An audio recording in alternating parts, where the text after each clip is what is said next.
There undoubtedly are some extremists trying to foment trouble. I think that there's probably going to be a financial crisis. There's a big problem in this country about free speech being destroyed.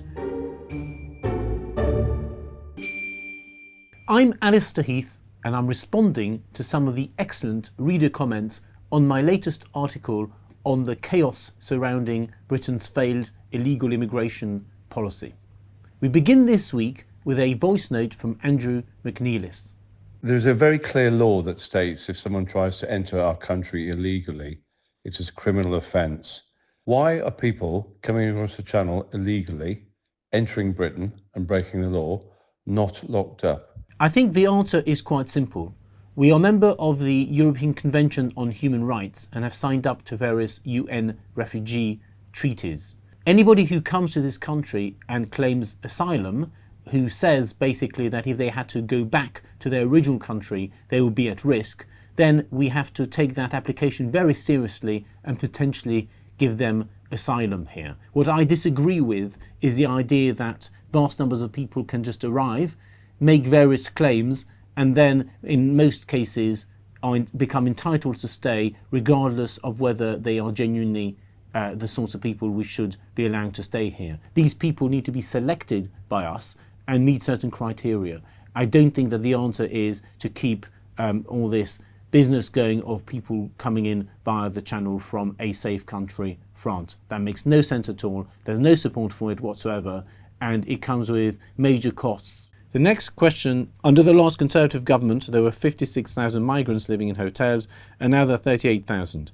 If anything, Labour stuck to its promise to reduce the numbers. Yes, the numbers appear to be down, but where are these people staying, right? If they're not staying in hotels, they must be staying in other forms of accommodation.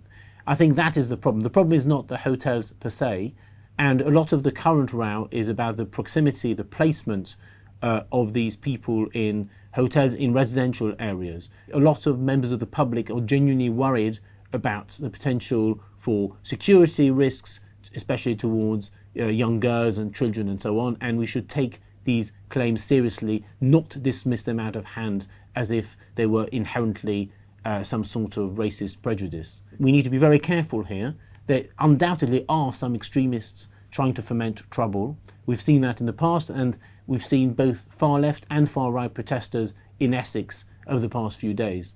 These people should be condemned, but the politicians have a duty to take the real concerns of normal people who are not prejudiced seriously, and the current system is simply not working.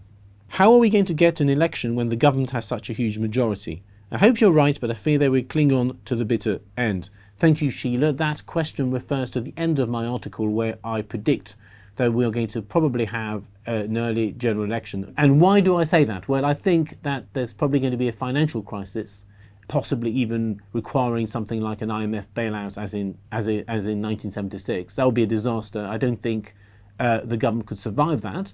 And I also think there's going to be a number of Labour MPs quitting the Labour Party, joining the new Corbynite Party when it's finally created, joining the Greens and so on. So I suspect the majority will shrink quite substantially. And finally, I think politicians do panic if the Labour Party's poll ratings fall under 20%, and if there's a generalised crisis around them. I suspect that will add to the pressure to call an early general election. The next question is from Claire Cole.